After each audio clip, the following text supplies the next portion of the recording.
প্রস্তাব দে এবারে রুমও বলে যাইতাম এক্সচেঞ্জারে রুমও বলে যাইতাম বেড়ারে বলে খুশি করতাম আর নাহলে আমারে বলে বদলি বলে করে নিব। নাম কি ওনার নাম আবুল খায়ের, নির্বাহী প্রকৌশলী আমার অফিসে। বদলি শোকস তোমার মুটকি দিয়া বইরে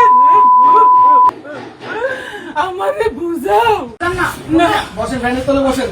এখানে আসেন। আমার ভিতরে আমার বদলি করবে ফটো আগালি আমার 21 তারিখ ঠিক আমারে বোঝাও জান্নাত আমারে বোঝাও, আমি বুঝতে পারতেছি ঘটনা বলেন। চেহারা কথা ওনাকে ধরে বলেন না, ইসলাম কোথায়?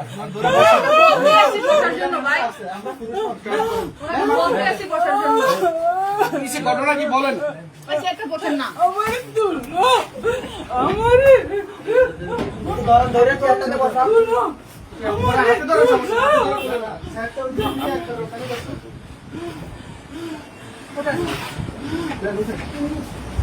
অন্য একজন কেউ ম্যাম আছে? কোনো ম্যাম আছে? কোনো ম্যাম আছে? এই মহিলাটা আপনি লাইট অপশন দিলে আমি একটু ধরে আমার বাচ্চাটার কি হইব? আমার বাচ্চাটার কি হইব?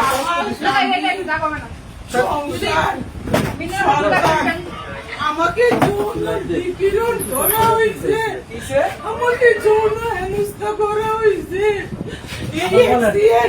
অবৈধভাবে অফিসের উপরে থাকে, আপনারা ভিডিও করেন যায় সেটা দেখেন গা। এক্সিএন অফিসের উপরে থাকে, আরো কর্মচারী উপরে থাকে। আমারে অনৈতিক ভাবে কয় আমি বলে রূপ বলে চাইতাম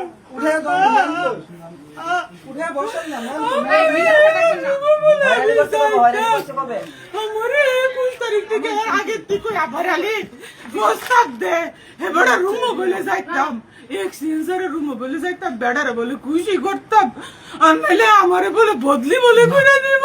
নাম কি ওনার নাম আবুল খায়ের, নির্বাহী প্রকৌশলী আমার অফিসে।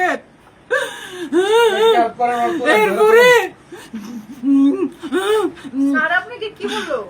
আমারে পানি দাও জান্নাত, আমার গলা শুকিয়ে যেতেছে, আমারে পানি দাও। ওনার অভিযোগ ওনাকে বলতে দেন। এরপরে করছে কি আপনার বিষয় না, এটা ওনার বিষয়। এরপরে আমি হেরা টেন্ডার করছে, সে টেন্ডার চোর, সে টেন্ডার করছে। আমি এস্টিমেটেড টিপু স্যারকে বললাম স্যার আমি তো আমার তো আমি পারতাম না, আমি ওনার একটু সাইড দেন, উনি আসুন। ওনার একটু সাইড দেন। আমার তুলো। আপনার নাম কি? আপনি কোন পোস্টে আছেন আর কি সমস্যা বলেন? আমার নাম মুসাম্মদ তাসমিন আক্তার। আচ্ছা, কি হয়েছে? ঘটনা কি হয়েছে? সহকারী ম্যাডাম হ্যাঁ, উঠান। হ্যাঁ, দোনোজন ধরেন। একটু ক্যামেরা ইয়ে করে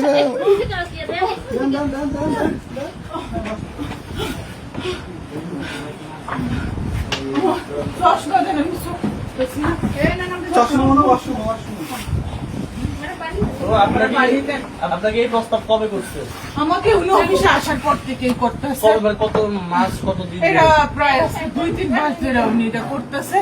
যাক, এটা যেহেতু কোনো লিখিত প্রমাণ নাই, উনি আমাকে মৌখিক ভাবে বলে, উনি তো অনেক চালাক, উনি আমাকে মৌখিক ভাবে বলে, এই জন্য আমি আর এটার পদক্ষেপ নিতে পারতেছিলাম না, সে কারণে আমি চুপ ছিলাম। কিন্তু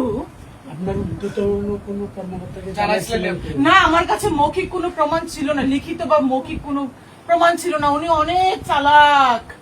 উনি আমি যখন উপরে খাইতে যাইতাম, উপরে আমি খাইতে যাই, এখানে রান্নার ব্যবস্থা আছে, এখানে উপরে পুরা আবাসিক সবাই থাকে, এখানে 3 থেকে 4 জন কর্মকর্তা থাকে, অফিসিয়াল নিয়ম থাকার কোনো ব্যবধান নাই। আমি এগুলা বলি স্যারকে, স্যার আপনি কিন্তু অনৈতিক কাজ করতেছেন, আপনি কিন্তু উপরে থাকতে পারেন না স্যার, আমাকে কিন্তু কর্তৃপক্ষ শোকজ করে দিবে স্যার, আমার কিন্তু চাকরি চলে যাবে স্যার। উনি বলে পাটনামি করো, বদলি শোকজ তোমার মুটকি দিয়া বইরে আমারে বুঝাও।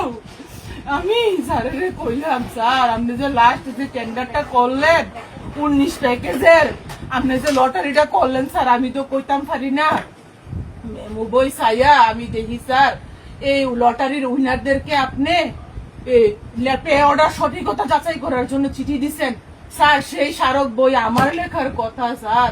ওই স্মারক বই আউটসোর্সিং লেখে এই ব্যক্তি, আউটসোর্সিং লেখে আমার স্মারক বই। আমার অফিসে কোনো মূল্য নাই আমার, আমি একজন প্রশাসনিক কর্মচারী। আপনারা এখানে এই খাতা লোকটা আছে কথা 10-15টা বা 20টা, বন্ধ করেন। প্রত্যেকটা খাতা আমাদের এন্ট্রি আছে। আমরা এখানে আউটসোর্সিং হলো আমরা এই অফিসে কাজ এই করি। লোকে আমি জানি না ক্যামেরা দর্শন প্রশাসনিক সেই সুবিধা কোনো- বলছি। প্রশাসনিক কোনো অর্ডার আছে কিনা, আমার এক্সিএনএল লিখিত কোনো অর্ডার আছে কিনা, ওরকম কোনো অর্ডার আমি শো করি নাই, আমি দেখি নাই। তারা যে মেমো বইটা তারা যে লিপিবদ্ধ করতে পারে এই অর্ডার তো আমি দেখি নাই স্যার, তো আমাকে দেখাই নাই।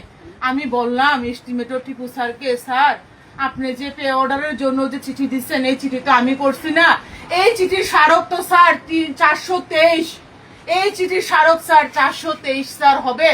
এটা আমার চিঠি স্যার, এটা আমি দাখিল করব, এটা আমি স্মারক না বইয়ে লিখবো। এই চিঠির নিচে স্যার আমি ইনিশিয়াল করব স্যার।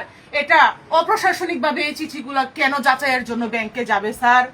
তখন টিপু স্যার আমাকে বলে নয়া ফোন্দে বাল উঠছে, অফিসারকে আসেন কাউন্টার করতে, চার্জ করতে।